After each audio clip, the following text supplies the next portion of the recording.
నమస్తే, welcome to political గుసగుస. Telangana రాజకీయాల్లో ఒక్కసారిగా కలకలం చోటు చేసుకుంది. నలుగురు బీఆర్ఎస్ ఎమ్మెల్యేలు సీఎం రేవంత్ రెడ్డిని కలవడం ఈ కలకలానికి కారణమైంది. ఆ నలుగురు ఎమ్మెల్యేలు బీఆర్ఎస్ అధినేతకు చెందిన ఉమ్మడి మెదక్ జిల్లా వారు కావడం పొలిటికల్ హీట్ని మరింత పెంచినట్లయింది.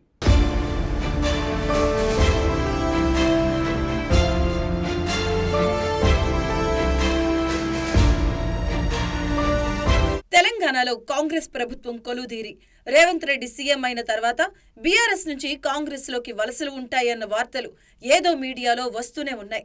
ఆ ఊహాగానాలు నిరాధారణమైనవంటూ బీఆర్ఎస్ వర్గాలు కొట్టిపారేస్తూనే వచ్చాయి.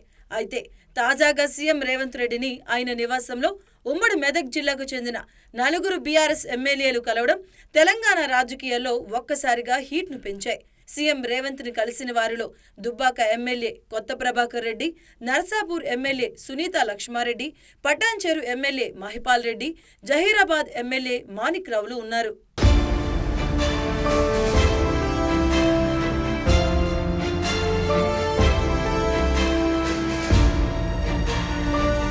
సీఎం రేవంత్ రెడ్డితో భేటీ అనంతరం ఆ నలుగురు ఎమ్మెల్యేలు ఇంటెలిజెన్స్ చీఫ్ శివధర్ రెడ్డిని కూడా కలిశారు.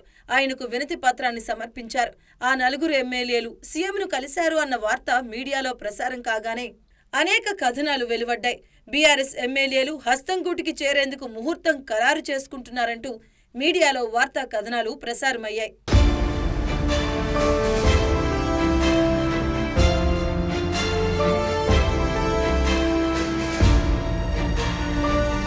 అయితే వీరు తాము సీఎంను కలిసిన కారణాలను మీడియాకు తెలిపే ప్రయత్నం చేశారు.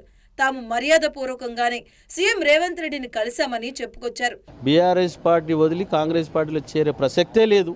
అంటే మీరు ఏ అంశాలు చర్చించారు? రాష్ట్ర ముఖ్యమంత్రిని అభివృద్ధి విషయంలో కలవడం జరిగింది. అంటే ఏ అంశాలు చర్చించారు? ప్రోటోకాల్ విషయంలో, సెక్యూరిటీ విషయంలో, అభివృద్ధి విషయంలో. అంటే మీరు అధినేతకు చెప్పకుండా వెళ్ళటం, పార్టీకి ఇన్ఫర్మేషన్ చెప్పకుండా వెళ్ళటం, దాన్ని రకరకాల స్పెక్యులేషన్. కానీ పార్టీ అధిష్టానం మా మీద పూర్తి నమ్మకం, విశ్వాసం ఉంది. మా వాళ్ళు తప్పు చేయరని విశ్వాసం వాళ్ళకు ఉన్నది. పేపర్లు, టీవీలలో వచ్చిన దాన్ని ఖండియడం జరుగుతుంది. ఈరోజు భవిష్యత్తులో మళ్ళీ కలుస్తారా? 1000 సార్లు కలుస్తాం, 100 సార్లు కలుస్తాం, తప్పేముంది? నియోజకవర్గ అభివృద్ధితో పాటు ప్రోటోకాల్, భద్రతా పెంపు వంటి కారణాలు తప్ప సీఎం రేవంత్ రెడ్డితో రాజకీయాలు మాట్లాడలేదని వివరణ ఇచ్చారు. రాజకీయ చర్చలు జరగలేదని చెప్పుకొచ్చారు. ప్రోటోకాల్ సమస్యలతోనే ఇంటెలిజెన్స్ చీఫ్ శివధర్ రెడ్డిని కూడా కలిసినట్లు తెలిపారు. మరోవైపు బీఆర్ఎస్ నుంచి కూడా సీఎంతో ఈ నలుగురు ఎమ్మెల్యేలు భేటీకి రాజకీయ ప్రాధాన్యత లేదని కొట్టిపారేస్తూ ప్రకటన విడుదల చేశారు.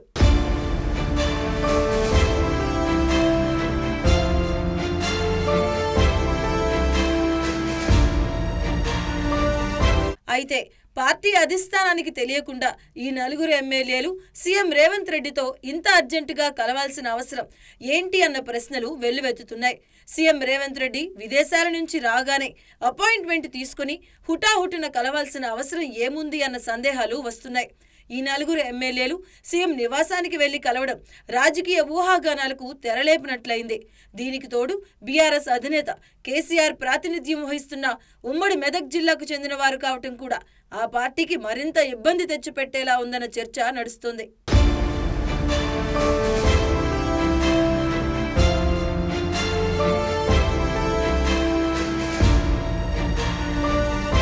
సీఎం రేవంత్ రెడ్డిని కలిసిన నలుగురు ఎమ్మెల్యేలు బీఆర్ఎస్ అగ్రనేత హరీష్ రావుకు ఉమ్మడి మెదక్ జిల్లాలో కీలకమైన ఎమ్మెల్యేలుగా పేరున్నవారే. ఏ రాజకీయ కారణాలు లేకుండా ఎమ్మెల్యేలు సీఎంను ఎందుకు కలవాల్సి వస్తుందన్న ప్రశ్నలు తలెత్తుతున్నాయి. బీఆర్ఎస్ నాయకత్వాన్ని ఇరుకుని పెట్టిన ఈ భేటీ మున్ముందు ఎన్ని మలుపులు తిరుగుతుందో అన్న ఆసక్తి రాజకీయ వర్గాల్లో నెలకొంది.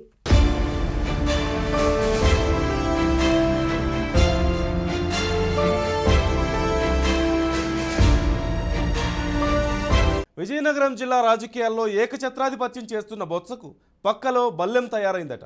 తాను రాష్ట్ర రాజకీయాల్లో చక్రం తిప్పుతూ జిల్లా రాజకీయ బాధ్యతలను తన మేనల్లుడు మజ్జి శ్రీనుకు అప్పచెప్పారు ఆయన. ముందు నుంచి ఆ బాధ్యతలను సమర్థంగా నిర్వహించిన మేనల్లుడు ఇప్పుడు బొత్సకు ఏకు మేకులా తయారయ్యాడట. వారి మధ్య మొదలైన ఆధిపత్య పోరు జిల్లాలో హాట్ టాపిక్గా మారింది. ఇప్పుడు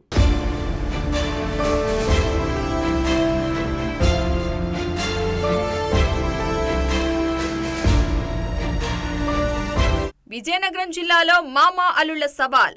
మేనమామ బొత్స సత్యనారాయణకి మేనలుడు మజ్జి శ్రీనివాసరావు అలియాస్ చిన్న శ్రీనుకి మధ్య రాజకీయంగా ఆధిపత్య పోరు మొదలైంది. అదే జిల్లాలో హాట్ టాపిక్ గా మారిందిప్పుడు. ఇద్దరి మధ్య పచ్చగడ్డి వేస్తే భగ్గుమనేలా వ్యవహారం మారిందట. ప్రస్తుత రాజకీయాల్లో ఉమ్మడి విజయనగరం జిల్లా అనగానే ఠక్కును గుర్తుకు వచ్చే నాయకుడు బొత్స సత్యనారాయణ. సత్తుబాబు కంటే తలలు పండిన నేతలు ఎందరు ఉన్నా ఆయన తనదైన శైలిలో చక్రం తిప్పుతూ ఫోకస్ అయ్యారు.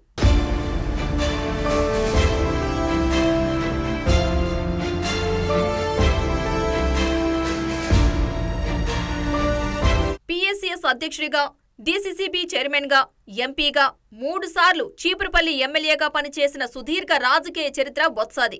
ఉమ్మడి ఆంధ్రప్రదేశ్ పిసిసి చీఫ్ గా ఉన్న టైంలో ఆయన పేరు ముఖ్యమంత్రి రేసులో కూడా వినిపించింది. అలా రాజకీయంగా ఎదుగుతూ వచ్చిన బొత్స ప్రస్తుతం రాష్ట్ర విద్యాశాఖ మంత్రిగా ఉన్నారు. ముఖ్యంగా 2004లో కాంగ్రెస్ ప్రభుత్వం ఏర్పడ్డాక బొత్స మొదటిసారి చీపురుపల్లి నియోజకవర్గం నుండి ఎమ్మెల్యేగా గెలిచి వైఎస్ కేబినెట్ లో మంత్రి అయ్యారు. ఇక అక్కడి నుండి బొత్స వెనుతిరిగి చూసుకోలేదు. జిల్లా రాజకీయాల్లోనే కాదు రాష్ట్ర రాజకీయాల్లో బలమైన బీసీ నేతగా, కాపుల్లో పట్టున్న నేతగా అవకాశాలను అందిపుచ్చుకుంటూ రాష్ట్ర స్థాయి నేతగా ఎదిగారు.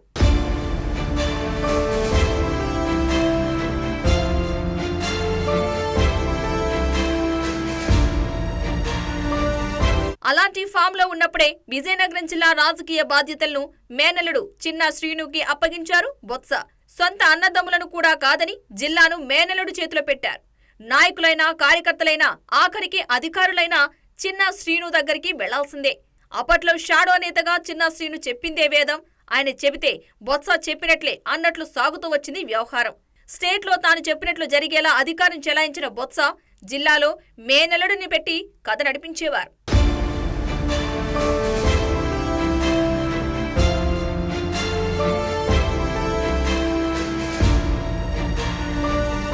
జిల్లాలో వోక్సో వేగన్ కుంభకోణం అంటూ ఎన్నో ఆరోపణలు వచ్చినా బొత్స హవా తగ్గలేదు. ఆఖరికి తనకి రాజకీయ జీవితాన్నిచ్చిన మాజీ మంత్రి శాంబశివరాజు రాజకీయ చరమాంకంలో ఎక్కడి నుంచి పోటీ చేయాలో కూడా బొత్స నిర్ణయించే స్థాయికి వచ్చారంటే ఆయన నేర్పిన రాజకీయం ఎలా ఉండేదో ప్రత్యేకంగా చెప్పాల్సిన పని లేదు. జిల్లాకు ఏ అధికారి రావాలి, ఎవరు కలెక్టర్ గా ఉండాలో కూడా బొత్సని నిర్ణయించేవారనే టాక్ ఉంది. జిల్లాలో బొత్స సోదరులు ఎమ్మెల్యేలుగా, భార్య ఝాన్సీ ఎంపీగా గెలిచారంటే అర్థమవుతుంది ఆయన రాజకీయం.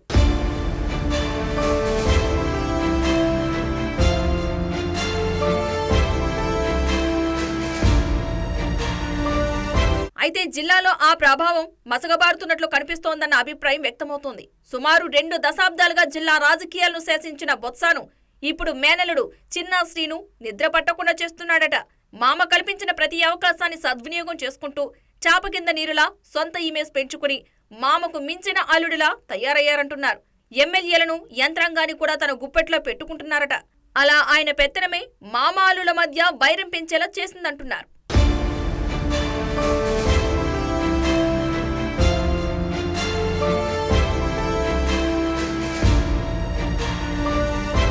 ఎలా అయినా మంత్రి కావాలి అనేది చిన్న శ్రీను ఆశని ఆయన అనుచరులు చెబుతూ ఉంటారు. దానికి క్రమంగా గ్రౌండ్ చేసుకుంటూ వచ్చిన ఆయన వైసీపీ ప్రభుత్వం ఏర్పడ్డాక మామతో సంబంధం లేకుండా ఏకంగా సీఎం జగన్ ని కూడా డైరెక్ట్ గా కలవగలే స్థాయికి ఎదిగారు. ఇప్పుడు ఏకంగా మేనమామ కుటుంబానికే ఎసిరి పెట్టే పనిలో పడ్డారంట.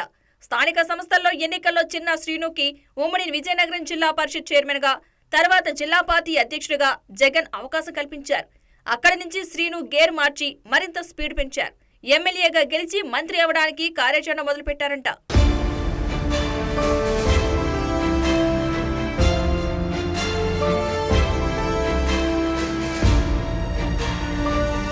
అందులో భాగంగానే బొత్సాని రాజ్యసభకి పంపి చీపురుపల్లి సీటు తనకు కేటాయించాలని కోరారట చిన్న శ్రీను. అంతేకాదు నెల్లిమర్ల సీటు కావాలని పట్టుపట్టిన మాజీ ఎంపీ బొత్స ఝాన్సీని విశాఖ ఎంపీ క్యాండిడేట్ గా పంపించి నెల్లిమర్లలో తన వియ్యంకుడు బద్దుకొండ అప్పలనాయుడికి పార్టీలో పోటీ లేకుండా చక్రం తిప్పారట. అప్పటినుంచి బొత్స చిన్న శ్రీను మధ్య వైరం బాగా ముదిరిందంటున్నారు. మరోవైపు బొత్స అనుయాయులు కూడా చిన్న శ్రీనును పట్టించుకోవడం లేదని దూరం పెట్టారనే గుసగుసలు వినిపిస్తున్నాయి.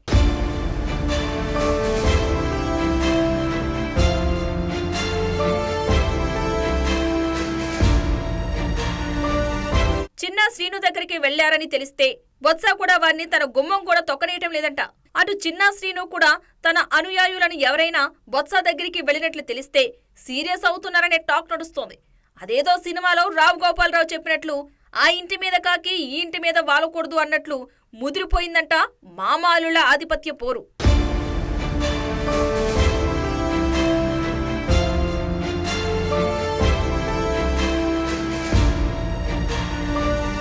దానిపై కొందరు చిన్న శ్రీను వద్ద ప్రస్తావించగా తాను ఎస్కోట లేదా ఎచ్చెర్ల నియోజకవర్గాలలో ఎమ్మెల్యేగా పోటీ చేయాలని భావించినా అందుకు బొత్స మోకాలొడ్డారని, ఇప్పుడు విజయనగరం ఎంపీ టికెట్ ఇప్పించారని అంటున్నారంట.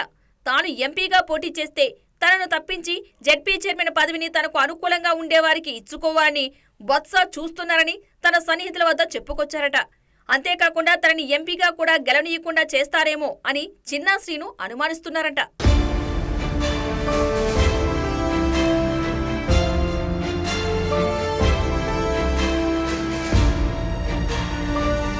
మరోవైపు బొత్స వారి మధ్య ఉన్న గ్యాప్ గురించి అనుయాయులు అడుగుతుంటే ఏ పదవి కావాలో ఎంచుకోవాలని, రెండూ కావాలంటే ఎలా అని తిరిగి ప్రశ్నిస్తున్నారట. ఎంతో మంది పార్టీ కోసం కష్టపడుతున్నారని, ఒకరికే 2 అవకాశాలు ఉండవని అంటున్నారట. నెల్లిమర్లలో తన భార్య ఝాన్సీకి సీటు అడుగుతుంటే ఒకే జిల్లాలో పక్కపక్క నియోజకవర్గంలో 2 సీట్లు భార్యాభర్తలకు ఎలా ఇస్తారని చిన్న శ్రీను అధిష్టానం దృష్టికి తీసుకువెళ్లి రాకుండా చేశాడని, మేనలుడు కదా అని పగ్గాలి ఇస్తే తనకే పక్కలో బల్లెంలా మారాడని బొత్స ఆవేదన వ్యక్తం చేస్తున్నారట.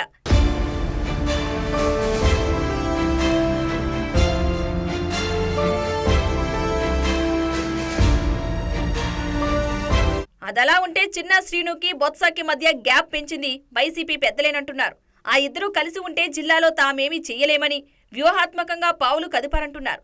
అందులో భాగంగానే మామ అల్లులు ఇద్దరికీ ప్రాధాన్యత కల్పించి ఆధిపత్య పోరు రాజుకునేలా చేశారన్న అభిప్రాయం వ్యక్తమవుతోంది. మరి వారిద్దరి మధ్య ఉన్నది నిజంగా ఆధిపత్య పోరా, లేకపోతే మామ అల్లులు ఇద్దరు వైసీపీ ట్రాప్లో పడి ఒకరికి ఒకరు దెబ్బతీసుకుంటున్నారా అనేది మాత్రం $1 మిలియన్ ప్రశ్నగా మారింది. మరి చూడాలి ఈ పరిణామాలు ఎటు నుంచి ఎటు దారితీస్తాయో.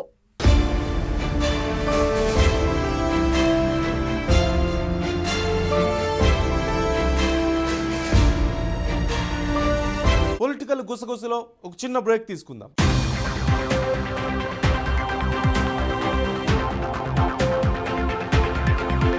కొందరు నేతలు పక్కచూపులు చూస్తున్నారన్న ప్రచారం గట్టిగానే జరుగుతోంది. అయితే పార్టీని వీడే వారి విషయంలో జగన్ లైట్ తీసుకుంటున్నట్లుగా కనిపిస్తోంది. పదవుల కోసం పార్టీలు మారే వాళ్ళు వైసీపీకి అవసరం లేదంటూ జగన్ డిసైడ్ అయ్యారట. అందుకే కోవర్టుల ముసుగులో ఉన్న వాళ్ళు బయటకు వెళ్ళొచ్చంటూ డైరెక్ట్గానే నేతలకు చెప్తున్నారట. ఎంపీలు, ఎమ్మెల్యేలు, ఎమ్మెల్సీలు పార్టీని వీడిపోతున్నా ఆయన సైలెంట్గా ఉండడం అందుకే అంటున్నారు.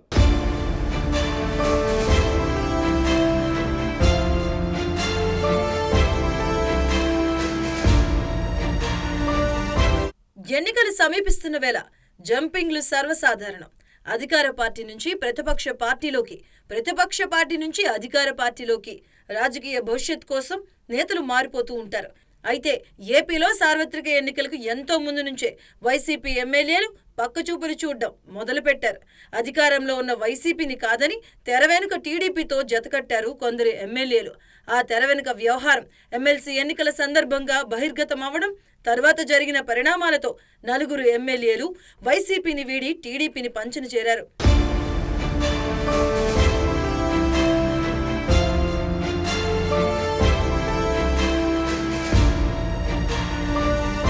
ఒకవైపు 4 ఎమ్మెల్యేలు ఎమ్మెల్సీ ఎన్నికల్లో పార్టీ లైన్ దాటి వ్యవహరించడంతో చర్యలు తీసుకోవాలని నిర్ణయించిన వైసీపీ పార్టీలో అటువంటి వారు ఇంకెంతమంది ఉన్నారా అని నిఘా పెట్టిందట. సొంత పార్టీకి సున్నం పెడుతున్న వారి వివరాలు సేకరిస్తూ ఆచితూచి అడుగులు వేస్తుంది అంటున్నారు. టీడీపీ, జనసేన పార్టీలతో టచ్లోకి వెళ్లిన ఎమ్మెల్యేల వివరాలను రాబడుతున్నారంట. అభ్యర్థుల మార్పు ప్రక్రియ చేపట్టిన వైసీపీ పక్కచూపులు చూస్తున్న వారి వివరాలను కూడా పరిగణలోకి తీసుకుంటుంది అంటున్నారు.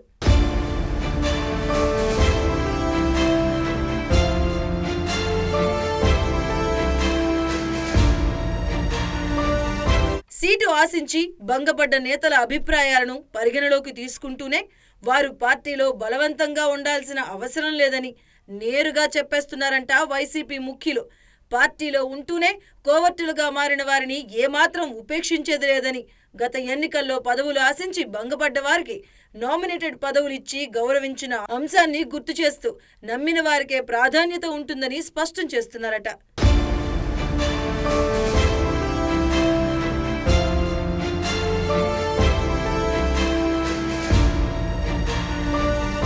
2014లో వైసీపీ ఓటమి పాలైన తర్వాత 23 మంది ఎమ్మెల్యేలు, 3 ఎంపీలు పార్టీని వీడిన అంశాన్ని వారందరికీ గుర్తు చేస్తూ ఇప్పుడు కూడా పార్టీని వీడి వెళ్లే వారి విషయంలో ఆందోళన చెందాల్సిన అవసరం లేదంటున్నారంట వైసీపీ అధినేత. ఎంతమంది పార్టీని వదిలిపోయినా ఆందోళన చెందాల్సిన అవసరం లేదని పార్టీలోని మిగతా నేతలకు సంకేతాలు పంపుతున్నారంట.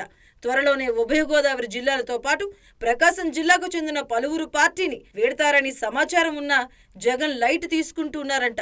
మరి ఆయన ధీమా ఏంటో.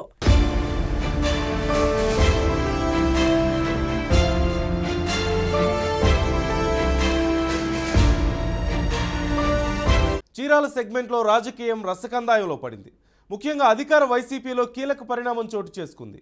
చీరాల నాదే, అక్కడి నుంచే పోటీ చేస్తానంటూ చీరాల మాజీ ఎమ్మెల్యే ఆమంచి కృష్ణమోహన్ తాజాగా సీన్లోకి వచ్చారు. అక్కడ ఎమ్మెల్యేగా ఉన్న కరణం బలరామకృష్ణమూర్తి కొడుకు వెంకటేష్ వైసీపీ ఇన్ఛార్జిగా ఉంటూ ఎన్నికల్లో పోటీకి సన్నాహాలు చేసుకుంటున్నారు. ఇలాంటి పరిస్థితుల్లో ఇండిపెండెంట్గా అయినా సరే చీరాల నుంచి పోటీ చేస్తానంటూ ఆమంచి తన అనుచరులను రెడీ చేస్తుండడంతో వైసీపీ వర్గాల్లో ఉత్కంఠ నెలకొంది.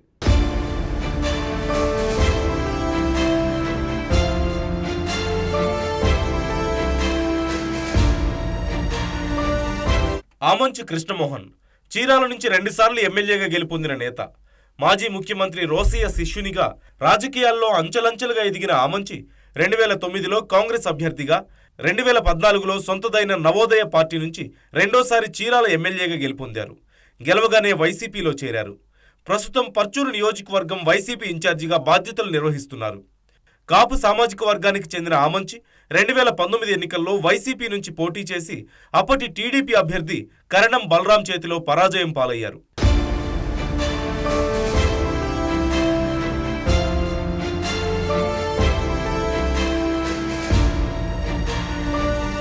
అయితే టీడీపీ నుంచి గెలిచిన కరణం బలరాం, ఆయన కొడుకు కరణం వెంకటేష్ వైసీపీ గూటికి చేరడంతో ఆమంచి కృష్ణమోహన్ కథ అడ్డం తిరిగింది. కరణం చేరికను ఆమంచి తీవ్రంగా వ్యతిరేకించారు. ఆ క్రమంలో చీరాలలో ఆమంచి, కరణం వర్గాల మధ్య తీవ్రస్థాయిలో వర్గపోరు నడిచింది. ఇద్దరి మధ్య సమన్వయం కుదర్చడానికి వైసీపీ పెద్దలు చేసిన ప్రయత్నాలన్నీ విఫలమయ్యాయి. దీంతో పక్క నియోజకవర్గమైన పర్చూరు వైసీపీ బాధ్యతలను ఆమంచికి కట్టబెట్టారు. గత 2 ఏళ్లుగా పర్చూరు నియోజకవర్గంలో వైసీపీ బలోపేతానికి ఆమంచి కృషి చేస్తూ వచ్చారు.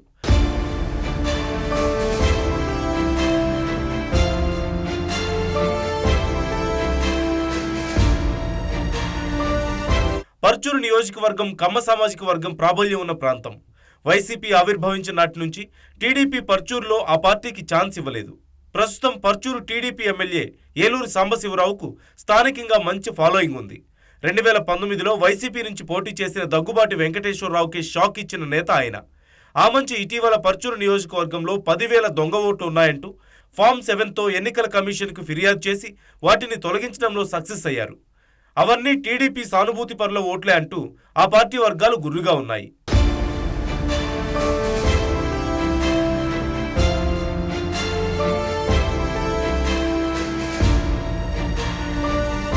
అంత చేసిన పర్చూరు నియోజకవర్గంలో తాజాగా చేసిన సర్వేలో ఆమంచి 10,000 ఓట్ల మైనస్లో ఉన్నట్లుగా తేలిందట.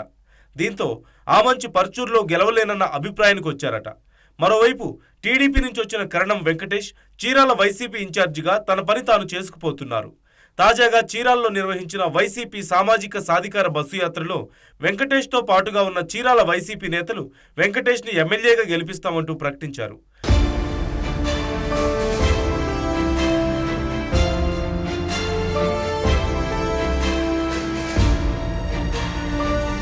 ఆ క్రమంలో తమ ముఖ్య అనుచరులతో సమావేశమైన ఆమంచి 10 రోజుల్లో టికెట్పై అధిష్టానం క్లారిటీ ఇస్తుందంటూ చెప్పారట. ఒకవేళ చీరాల వైసీపీ అభ్యర్థిగా కరణం వెంకటేష్ పోటీ చేస్తే తాను చీరాల నుంచి ఇండిపెండెంట్గా పోటీ చేస్తానని, అందరూ సిద్ధంగా ఉండాలంటూ తన అనుచర గణాన్ని అప్రమత్తం చేశారట. ఇటీవల తాడేపల్లి వెళ్లి సీఎం జగన్తో భేటీ అయిన ఆమంచి చీరాల టికెట్ బీసీలకిస్తే తమ మద్దతు ఉంటుందంటూ చెప్పినట్లుగా ప్రచారం జరుగుతోంది. లేకపోతే పర్చూరుకి కమ్మ సామాజిక వర్గానికి చెందిన కరణం వెంకటేష్ను పంపించి చీరాల టికెట్ ఇవ్వాలంటూ కోరుతున్నారట.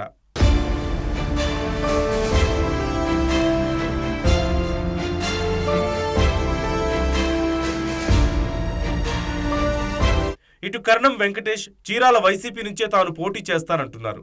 చీరాల సామాజిక బస్సు యాత్రలో మాట్లాడిన వెంకటేష్ చీరాలలో రౌడీ రాజ్యం పోయిందని, చీరాల ప్రజలు స్వేచ్ఛతో సంతోషంగా ఉన్నారంటూ మళ్లీ రౌడీలు రావాలని చూస్తే తరిమి కొడతామంటూ వ్యాఖ్యానించారు. ఆ వ్యాఖ్యలతో ఆమంచి వర్గం రగిలిపోతోంది. ఆమంచి, కరణం వర్గాల మధ్య పొలిటికల్ హీట్ పెరిగిపోయింది. ఎన్నికల కోడ్ వచ్చిన వెంటనే చీరాలకు ఆమంచి వస్తారని ఆమంచి స్నేహితులు అంటున్నారు.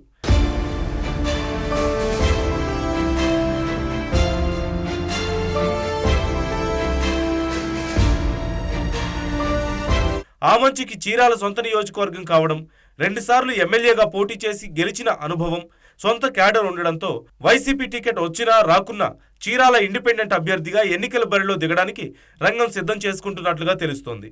చీరాల వైసీపీ టికెట్ కరణం కుటుంబానికి కేటాయిస్తే ఆమంచి ఇండిపెండెంట్ లేదా కాంగ్రెస్ నుంచి చీరాలలో పోటీకి రెడీ అవుతున్నారట. మరి 2019లో చీరాలలో గెలిచిన టీడీపీ ఈసారి అభ్యర్థిగా ఎవరిని ప్రకటిస్తుందో, పొలిటికల్ ఈక్వేషన్స్ ఎలా మారబోతున్నాయో వేచి చూడాలి.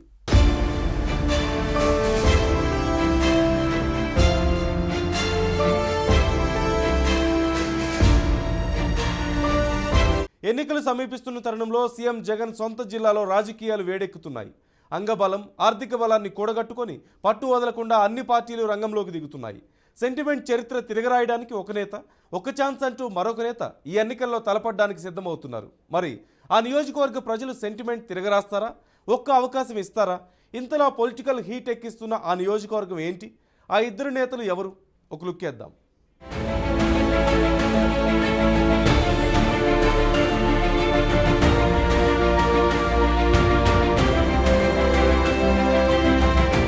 కడప జిల్లా ఇది వైఎస్ ఫ్యామిలీకి కంచుకోట. గత 2 ఎన్నికల్లోనూ ఉమ్మడి కడప జిల్లాలోని 10 స్థానాల్లో టీడీపీ గెలిచింది ఒకే ఒక్క సీట్. ఈ ఏడాది జరిగే ఎన్నికలు అందుకు భిన్నంగా ఉంటాయని తెలుగు తమ్ముళ్ల ధీమా. మరోమారు వైకాపాదే అధికారం అంటున్న అధికార పార్టీ క్యాడర్ గత కొంతకాలంగా అధికార పార్టీపై వ్యతిరేకతతో పాటు నియోజకవర్గ నేతలపై అసమ్మతి రాగాలు వినిపిస్తున్నాయి. అదే సమయంలో కడప జిల్లాలో టీడీపీకి పట్టు పెరుగుతోందని రాజకీయ విశ్లేషకులు, మేధావులు అంచనా వేస్తున్నారు. రాబోయే ఎన్నికల్లో ప్రతిపక్ష టీడీపీకి ఉమ్మడి కడప జిల్లాలో సుమారు 4 నుంచి 5 సీట్లు దక్కుతాయనే వార్తలు వినిపిస్తున్నాయి.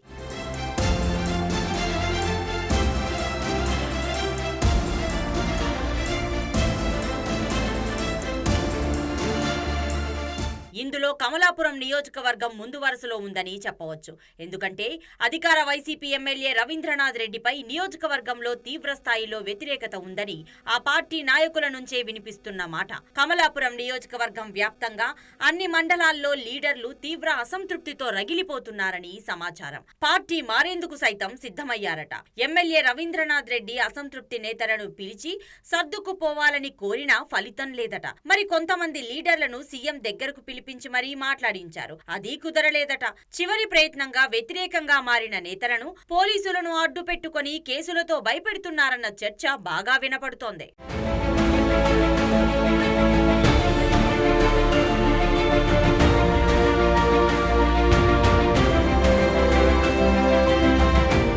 ఎమ్మెల్యే రవీంద్రనాథ్ రెడ్డికి సెంటిమెంట్ భయం వెంటాడుతోంది. కమలాపురం నియోజకవర్గం ఏర్పడిన నుంచి నేటి వరకు వరుసగా 3 సార్లు ఎమ్మెల్యే అయిన నాయకుడే లేడు. ఆ భయంతో పోటీలో నిలవకుండా కొడుకు రామాంజులరెడ్డిని బరిలో నిలిపేలా ప్లాన్ చేస్తున్నట్టు గుసగుసలు వినిపిస్తున్నాయి. ఒకవేళ తప్పనిసరిగా ఎమ్మెల్యే బరిలో నిలపాల్సి వస్తే తన పావులు తాను కదుపుతాడన్న ప్రచారం ఊపందుకుంటోంది.